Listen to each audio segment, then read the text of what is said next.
முன்பே லீஸ் மீன் ஜீரகம் 1/2 டீஸ்பூன் பொரியட்டு வெங்காயம் பொடி பொடியாக வச்சு சாப்பாடு வதங்கிட்டு மசாலா ரெடி பண்ணணும். அதுக்கு ஒரு தக்காளி, பெரிய தக்காளின்றது, பச்சை மிளகா நைஸாக அரைச்சிட்டு வரும். இது மாதிரி நைஸாக இஞ்சி பூண்டு பேஸ்ட்டு 1 டேபிள் ஸ்பூன் ஃப்ரெஷ்ஷாக அரைச்சி எடுக்கணும். க்ரஷ் பண்ணி போட்டால் போதும். காஸ்மெல் போட்டு போடுவோம். டர்மரிக், மஞ்சள், நான் காஷ்மீரி சில்லி போட்டிருக்கேன், பச்சை மிளகா போட்டிருக்கேன். நல்லா எரிச்சிடும், காரமாயிரும், பிள்ளைகள் சாப்பிட மாட்டாங்க. அதனால பவுடர் 1/2 டீஸ்பூன் போட்டிருக்கேன். மசாலா 1/2 டீஸ்பூன்.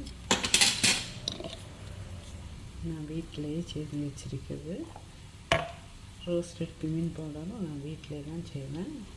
உங்களுக்கு ரெசிபி வேணும்னா கமெண்ட் பண்ணுங்கள். வதக்கணும்.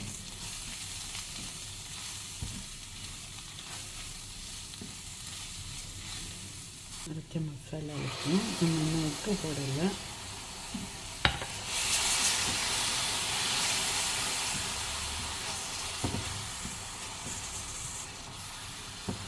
ஒரு தடவை இந்த கறி வச்சுட்டிங்கன்னா திரும்ப திரும்ப வைப்பீங்க, அவ்வளோ டேஸ்ட்டாக இருக்கும். நம்ம தண்ணி ஊற்றிக்கணும். மிக்ஸி அலசி தான் ஊற்றிருக்கேன். இது வரைக்கும் உப்பு போடலை. இன்க்ரீடியன்ஸ் தான். சுகர் கொஞ்சமாக,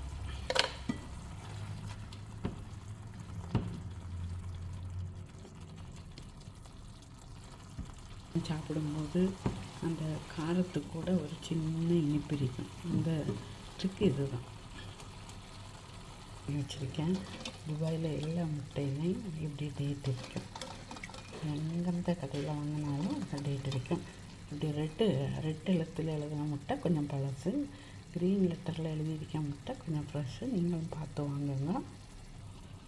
1/4 கப்பு தயிர், கட்டி இல்லாத ஃப்ரெஷ்ஷு தயிர்.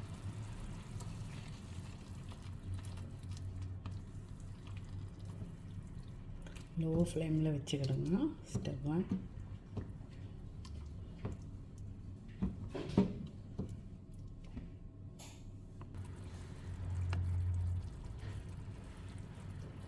இப்படி கீரி போட்டால் மசாலா பிடிக்கும். அதுக்கு 6 முட்டை எடுத்துருக்கேன். எக்கு போடலாம்.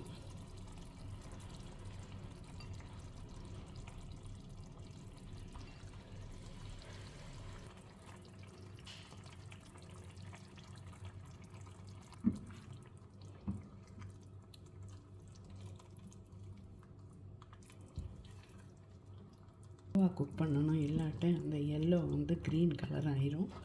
அப்படி ஆக விடக்கூடாது.